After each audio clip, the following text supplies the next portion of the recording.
Hey everyone, George Nolan here, Chief Disruptor at Refine to Inspire.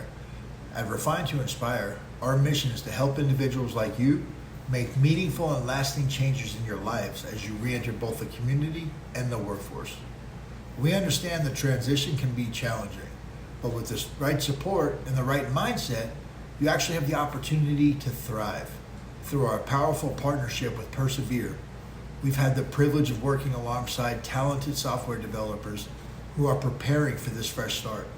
You've already proven your technical abilities by learning how to code, but today we're focusing on something equally important: how to navigate interpersonal challenges that are bound to come up in any work environment. Our partnership with Persevere, it's not just about teaching technical skills, it's about empowering you with the full range of tools that are going to be needed in order to succeed, including communication, teamwork, and conflict resolution. These soft skills are crucial because no matter how proficient you are at writing code, you're still going to need to work with people. People have different perspectives, different opinions. They also have different ideas. And when those differences arise, knowing how to handle that conflict in a healthy, productive way, that's going to make all the difference in how far you can go in your career and in your personal life. So let's be real. Conflict, it's inevitable. Whether it's in your personal relationships or if it's in your career, you're gonna face disagreements and misunderstandings. But here's the key. Conflict doesn't have to be a bad thing. In fact, when handled correctly, it can be an incredible opportunity for growth, deeper understanding, even resulting in stronger relationships. Healthy conflict resolution, this allows you to transform a potentially negative situation into one where both parties walk away feeling heard, respected, and valued. And that's the environment that we're going to want to create. Whether you're working with a small team of developers or collaborating across departments in, say, a large organization. Think about it this way. When you write code, you're constantly running into problems, right? Bugs pop up, there may be unexpected issues. Things don't always go as planned. But you just throw your hands up and quit? No. You troubleshoot, you debug, you find a solution. That's the same mindset you need to bring to interpersonal conflicts. Instead of seeing it as a roadblock, see it as an opportunity to problem solve and to strengthen the relationships that are around you. Now, as someone stepping back into the workforce, especially in a field that's going to be as collaborative as software development, how you handle conflict, that's going to determine the quality of the relationships you build with coworkers and also with clients. It will also set the tone for your own career progression. People who can effectively manage conflict, these people are often seen as leaders, because leadership's not about having all the answers. It's about having the ability to guide people through challenges and allow them to come out stronger on the other side.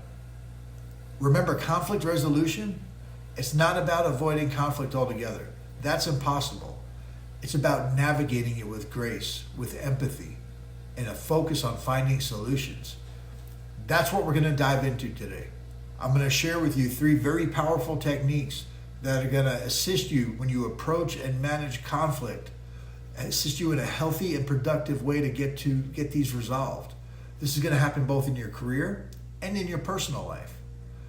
Now, the first and perhaps the most important technique for healthy conflict resolution, that's going to be active listening. Now, you might be thinking, I already know how to listen.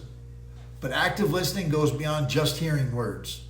It's about truly understanding the other person's perspective, their emotions, even their needs. It's going to require you to be fully present in a conversation, to listen without interrupting, and to resist the temptation to immediately formulate a response. This kind of listening demonstrates both respect and empathy, and it creates a real space where actual dialogue can happen. Now, when conflicts arise, it's natural for emotions to flare up. You might feel defensive, or you might be eager to prove your point. But here's what happens when you engage in active listening. You shift the focus from me versus you to us versus the problem. By listening carefully, you're showing that other person, hey, your perspective matters. And it also shows them that you're willing to work together in order to find a solution. Now, let me give you an example. Imagine you're in a meeting with your development team, and say there's a disagreement about how to implement a particular feature. One person may think the best approach that's to focus on user interface design, while another team member may feel that security should be the top priority. Instead of just jumping in with your opinion right away, take a moment to ask some clarifying questions. Maybe there's something you're not seeing. You might say, can you explain why you feel the user interface is the most important aspect right now? Or even, hey, can you help me understand your concerns about security at this stage of the project? By doing this, you're not only gathering valuable information that could definitely inform your decision making, but you're also lowering the emotional temperature in the room. This happens because the other person now feels heard. Feeling heard is going to make them more likely to be open to hearing your perspective in return. Now, active listening, it's not just about agreeing with everything the other person says. It's about acknowledging and respecting their point of view and creating that solid foundation in order to be able to have a productive conversation. Now, here's the great part. Active listening often leads to more innovative solutions. When a person takes the time to fully understand the other person's perspective, you might discover an approach that you hadn't thought of before, one that incorporates both your ideas and theirs in a way that benefits the project and the team as a whole. Now, the second technique I want to share with you, this is the importance of keeping the focus on the issue, not the person. One of the most common reasons conflicts escalate is that people start attacking each other instead of addressing the actual problem at hand. Now, when emotions are running high, it's easy to slip into blame mode, trying to find fault. But when you allow conflict to become personal, it stops about finding a solution and starts being about winning the argument. And that's not going to be productive for anyone who's involved in that situation. So how do you keep the focus on the issue? First, be mindful of your language. When discussing a conflict, avoid using you statements like you're wrong or you always do this. Instead, use I statements to express how you feel or what you've observed. For example, instead of saying, you're not pulling your weight on this project, you might say, hey, I've noticed that we've been missing some deadlines, and I'd like to talk about how we can work together to stay on track. Notice the difference? In the second example, you're focusing on the behavior rather than the outcome. You're not attacking the person's character. This approach, this is going to help to de-escalate tension, and it keeps the conversation more solution-oriented. It also allows the other person to respond without feeling like they're being personally attacked. This is going to lead to a more productive and also a more respectful dialogue. Now let's take it back to the example of a team disagreement about feature priorities. If person A feels strongly about security and person B feels strongly about design, it's important to keep the discussion focused on the technical aspects of the issue, rather than just letting it spiral into personal criticism. Statements like you're being too stubborn about this, they're only going to make the other person defensive. Instead, you could say something like, hey, I see that security is a top concern for you. I totally agree that it's important. Let's figure out a way to address both security and the design elements. This way we can meet our deadline. Now, when you kind of reframe the conversation this way, or if it's the first time you're having it and you frame the conversation in this way, you're acknowledging the other person's concerns while keeping the focus on solving the problem. And in a workplace environment, especially in tech, where collaboration is going to be critical, maintaining this level of professionalism and respect, it's going to be essential for long-term success, not to mention personal well-being. Now, the third technique, it's all about finding common ground and being willing to compromise. Conflict doesn't have to be a zero-sum game where one person wins and the other loses. In most cases, both parties have valid concerns.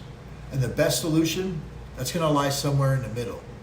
So it's important to approach conflict with the mindset of collaboration, not competition. When both parties are focused on finding common ground, it opens the door to creative solutions that benefit everyone. Think about the nature of your work as a software developer. In any project, you're going to have competing priorities. Balancing user experience with security, meeting deadlines while ensuring quality. I can go on and on and on. Now, when conflicts arise over these priorities, because they're all a priority in one way or the other, the goal shouldn't be for one person to impose their will on the rest of the team. Instead, the goal should be to find a solution that takes everyone's concerns into account and moves the project forward on a plan that everyone can work alongside each other with. Now, one way to do this is to explicitly state the common goal that you're both working towards.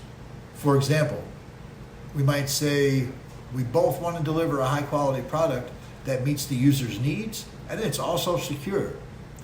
How do you think we can combine our ideas to achieve that?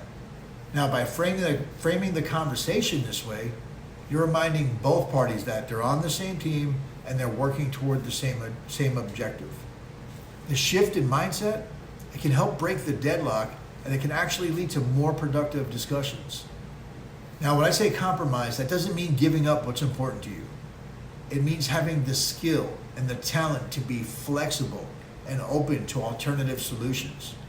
It's about finding that middle ground that addresses both parties' concerns without sacrificing the overall goal or the well-being of the project. And when you're able to do that, you not only resolve the conflict, but also strengthen the relationship and build trust with the other person. So let's take a practical example. Let's say you and a colleague are debating on how to allocate resources on a project. You would like to focus more on testing, while your colleague, they think development should be the priority. Now, instead of digging in your heels, you could propose a compromise like, hey, let's allocate additional time for testing after the core development is complete, so we ensure the product is both functional and reliable. This way, both parties feel heard and you've come up with a solution that benefits the project. Now, as we wrap up, I want to emphasize that conflict resolution, it's not just about managing disagreements. It's about building stronger relationships and fostering a positive and collaborative work environment. As I said earlier, at Refine to Inspire, we believe that healthy conflict resolution is a critical skill for personal and professional success. Through that partnership that we have with Persevere, we're going to be here and we're committed to helping you develop not only your technical skills, but also the interpersonal tools that will empower you to thrive in the workforce. Now, remember the 3 techniques we discussed today. Active listening, keeping the focus on the issue and not the person, and very importantly, finding that common ground. These aren't just strategies for resolving conflict. They're strategies for building trust, for strengthening teamwork, and driving success in everything you do. Conflict is going to happen, but how you handle it is going to define you as a leader or a teammate, and even as a professional. Now, by approaching conflict with empathy, with respect, and a solutions-oriented mindset, you're not only resolving the issue at hand, you're creating opportunities for growth, and my favorite word, connection. And as you move forward in your career, these skills will serve you well, both in the workplace and in life. Now, I know stepping back into the workforce after a period of incarceration, that can be a pretty daunting task. But I want you to remember that you've already overcome incredible challenges to get to where you are today. You are not defined by your past. You're defined by the choices you make today and the effort you put into building a better future. You've had the opportunity to acquire invaluable technical skills through Persevere. And now you have the tools to navigate the interpersonal challenges that come with any career. You have the power to shape your own story. Conflict resolution is just one tool in your toolbox, but it's a powerful one.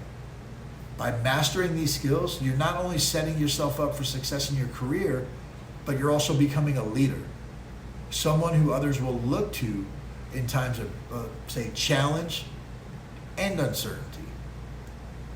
You have that ability to create positive change in every environment you step into. And that's a skill that's going to carry you far beyond the workplace. So keep pushing forward, keep growing, and keep believing in yourself. You have everything it takes to succeed. And we at Refine to Inspire, along with Persevere, we're here to support you every step of the way. The future's yours. Go out there and claim it. Thank you so much for being here with us tonight. I can't wait to hear your success stories moving forward. And we'll talk to you soon. Have a great day.